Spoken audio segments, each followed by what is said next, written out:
why is it that otherwise intelligent people believe in some really crazy stuff? Unfortunately, one of the challenges of the educational system is that they have imposed bullshit belief systems in our heads. And that's the whole thing. That's, for me, the thing that drives me absolutely crazy about the conditioning and about the I mean, you have been basically trained like a Pavlov's dog. And that's exactly what I have an issue with. I was actually going to show the video of the Pavlov's dogs today, but we'll save that maybe for fast forward. But you're absolutely right. I mean, every school report I had said Dave is a disruptive influence. If only he would stop talking and behave, he might be able to get some better grades. Who cares? I get paid now to normally travel the world. I'm doing it online now. And I teach people how to be disruptive. And who do I teach? The top people in industries, ambassadors, millionaires, billionaires, success stories, CEOs. They all want to get now to say, how do I do this better? How do I talk to people? How can I be more effective? That's the stuff I learned at school, and they tried to beat it out of me. So let's get this down. We're talking about the indoctrination of young people. So from childhood right up until the age you're at now, they've got to do things a certain way. Now, what I want to do is, we've already bashed education. I don't want to spend my time bashing education. That's not what I'm here for. I want to talk about the conditioning that leads to a problem where people feel helpless, lonely, and unable to deal with things. And what I want to do now is share something that Trevor Noah said on one of his brilliant monologues. He talked about he was talking about Black Lives Matter, and he was talking about the rioters. Because everyone says the rioters are terrible, we're going to sort them out, how dare they, they're doing everything. And he said, let me give you a different idea. We grow up with a contract from society, and that contract says if we work really hard, we can get from nowhere up to here. The society is geared to give us the best potential to be able to do it. It will protect us and keep us all safe. And apart from the fact that, you know, there's some little biases here and there, anybody can get from where they are to where they need to be if they work really hard. What the society didn't say with the contract is that people enforcing it are going to be the ones that take you down and possibly kill you because of the color of your skin. Now, I'm not going to spend long on Black Lives at all. This is just what Trevor Noah was talking about in terms of the rioters. Let me put this in perspective. If your contract that says I will behave and work my way up to be able to buy the bag or the car or the pair of shoes that I really want has been broken, and you know you're not going to get it, what about the contract that says you should behave and respect distances and respect other people's boundaries and their material? I'm not saying you should commit crime, but this is at the heart of what that problem has been. And this is at the heart of the challenge that people are finding right now. When they find themselves lost and alone, they were never told it was going to be like this. The contract said that the bosses would keep us safe and the politicians and everybody else would have an idea about what we had to do next. And clearly, that's not the case. How do you find that, Ernesto? Do you find that's about right for you as well? Yeah, 100%. Absolutely agree, totally. So therefore, you've got a situation where the riots break out, there's challenges everywhere, and the pandemic on top of it just makes the whole world seem like it's a complete mess. Now, it's actually a perfect storm of things going wrong all at the same time. It's not just the education. And you have to add the bubonic plague. It's the bubonic plague as well. Yeah, those lumps under your arm are going to be such fun when they arrive. You have to wear special masks there, and here. In fact, it'll be like being a stewardess. The masks are here. No. So with that, you've got a load of challenges and a load of problems that weren't there before. They come together as a perfect storm. You can't go out the house. You can't get close to people. The things we got taught from a very early age conditioned us to be part of a system that's failing now across the world. It's not even that you can see a ray of sunshine. Everyone's being affected. Some worse than others, agreed. But it all comes down to one question. What's in it for me? What do I feel? So now what I want to do is ask you a question, and that's all about social distancing. How difficult have you found it to distance yourself from people? And have you found that you really don't trust getting close to people ever again? If that's the case, then I want to explain a few things about social distancing. You said you were with your neighbors yesterday, Ernesto, and you had this wonderful cookout and you watched the bonfire together. You do have a risk when you're sharing utensils and sharing food and all the rest of it, and you've really got to have faith that the other people are staying in lockdown to the same degree as you and are as safe as you. Correct. Yeah. But on the other hand, I mean, in the other hand, it is a measured risk. It is something that I am willing to risk. What I am not willing to risk is going to a concert or going to the beach, like the picture that we were showing a little bit earlier on. Those are things that for me make absolutely no sense.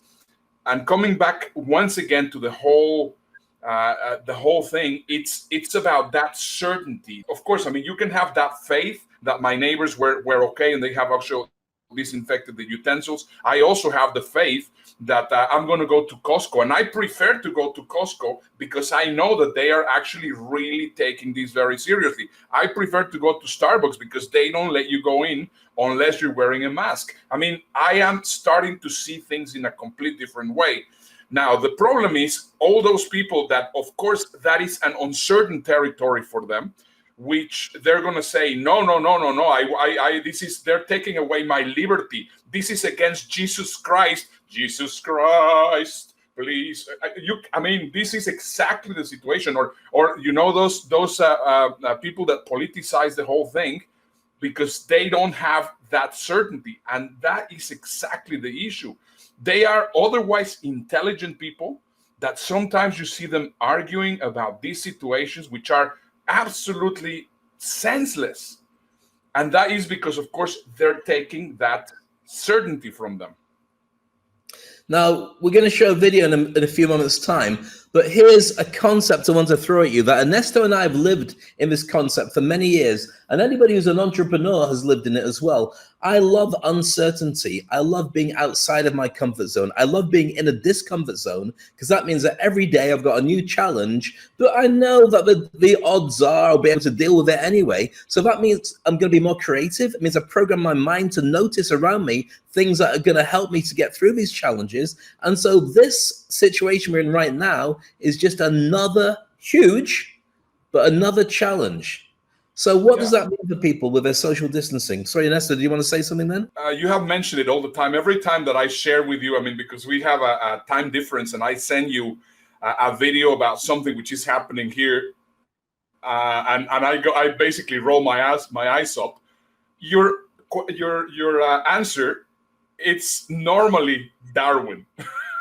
And that is exactly the whole point. So we're seeing all these people which are in tremendous pain, and of course they're fighting there in social media, and you see them, and you know what? Instead of me attacking them, I see them, they are in pain. They are in self-inflicted pain because they just don't want to adapt. So if we just talk about Darwin said that he was not going to be the most intelligent, that he was not going to be the strongest, but whoever was going to be able to survive in the future was going to be the one that will adapt themselves to the new situation. Now, you quote Darwin to any of these people which are otherwise intelligent, and then they tell you, yeah, but that is the problem. You are under hypnosis because you should not be thinking about adapting. You have to voice out your feelings. You have to voice out your way of thinking,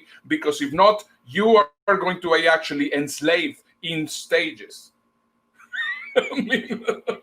As crazy as that sounds, there's a lot to be said of the way to be able to deal with things. Emotional intelligence is ultimately all about, not about saying I'm not going to do something, I'm not going to feel a certain way. It's understanding why you feel a certain way and whether that certain way is the one that you need to be able to move forward. So sometimes you acknowledge it, say that's not going to help me, what will help me? And then you look at the situation of the person you're dealing with and you adapt to fit in with that. So there's nothing wrong with voicing your opinion. There's nothing wrong with thinking a certain way. But the big question is that going to help me? And what do I do with it next?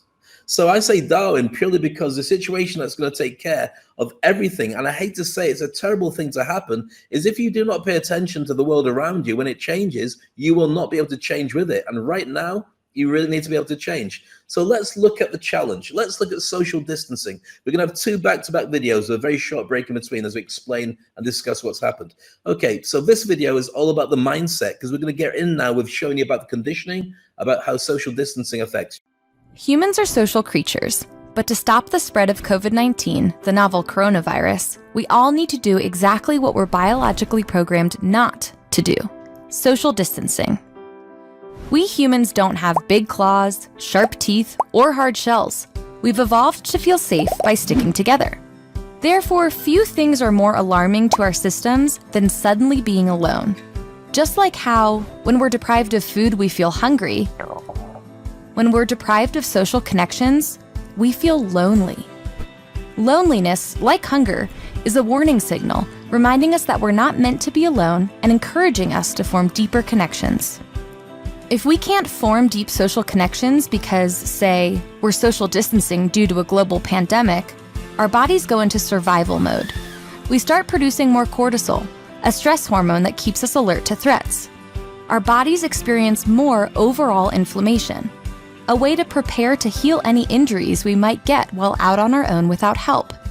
And our sleep becomes shallower so we can wake up to dangers in the night. These survival responses help us get through short, threatening bursts of isolation. But the longer we're lonely, the more these changes wear on our cells and organs. That's why perpetually lonely people are at higher risk for mental, physical, and emotional problems and have weakened immune systems. So, we're stuck inside for the foreseeable future, and this creates its own unique problems. That's why we've created Closer Social Distancing, a YouTube video series and website designed to keep all of us happy, healthy, and more connected. Wow, it's the first time that I actually come across this, and I love the concept. And for the first time, I get to hear we are going to be like this for the foreseeable future. Once again, I think one of those things that we really need to get clear is that we are not gonna fin. I mean, not because the lockdown is over, Corona is. I 100% believe that we are going to continue like this, and my take is 24 to 36 months. So this mental health issue, it's absolutely critical, and I love what YouTube is doing with that channel. I think it's great. Brilliant. And so rather than debate too much about it, let's show the second video of this series, because it starts giving you ideas about how you can deal with it. And we can't just leave it on a cliffhanger. Let's go straight into the second video to explain that. We learned in our last video, Your Brain on Social Distancing, that we're not built to be alone, and that the longer we feel lonely, the more our bodies start to break down mentally, emotionally, and physically. Whether you're social distancing all by yourself, or with a partner or family members, the COVID-19 pandemic has surely made your social interactions much fewer. Whatever your situation is, it's totally understandable to feel lonely. We feel it too. Here are 3 tactics to help you in the fight against loneliness. 1. Recognize your loneliness for what it is. Loneliness, like hunger or thirst, is a natural way for your body to tell you it needs something. Connection. You're not sensitive or weak. You're a human, a social creature. So take your feelings of loneliness seriously and objectively, just like you would for feelings of hunger or thirst. 2. Be vulnerable with at least one person. Pick someone who you can confide in and who can confide in you. Connect regularly via video calls or over the phone. It can be scary to talk about your feelings, but you'll both find that it's a great remedy for loneliness. 3. Be part of something bigger than yourself. Participating in greater society is critical for feeling connected. Thanks to technology, you can connect to something bigger without leaving your home. Consider finding a cause or nonprofit to follow and support. Lastly, we want you to know that you're not alone in your loneliness. In fact, this is one of the rare times in history that people all around the world, of all different cultures, languages, socioeconomic groups, are experiencing the same thing together. Yeah, I think it's incredibly important. And I want to encourage everybody watching right now. I think especially the episodes that we're going to be having on this series this week, that they should be shared. Who else needs to listen to this message? And yes, of course, I mean, we are talking about some stuff that most people feel uncomfortable, but I think that's exactly what needs to happen. I mean, we want to make sure that we're there. It is just what it is. I mean, we have also felt the pain and the difficulty in our own lives, and we are all living it in our own way. So we are there with you, and we would love to hear your comments. We would love to hear how you feel, your experiences, and try to provide you in every way that we can information that will actually help you go through this period, which, as we're saying, is going to be for the foreseeable future. Absolutely. That's why it's so important. When we talked about what we're going to do this week, we decided that what we'd do is just help people feeling lost, lonely, finding the challenges, because you normally talk about your business, but what's the point of having a business that's successful if you don't feel comfortable inside it? One of the things that we got from the whole experience is what really matters so much is not about the amount of money that you make if you can't go out and spend it. It's about your health, your happiness, your love, and your belief in things going better. Thanks for watching the show. We hope you enjoyed it. Make sure you watch all the videos over here. There's 2 choices for you. Or, of course, I'm Dave Crane coming from Dubai. And this is Ernesto Verdugo coming from Houston. And I think we should send a message. Hold on.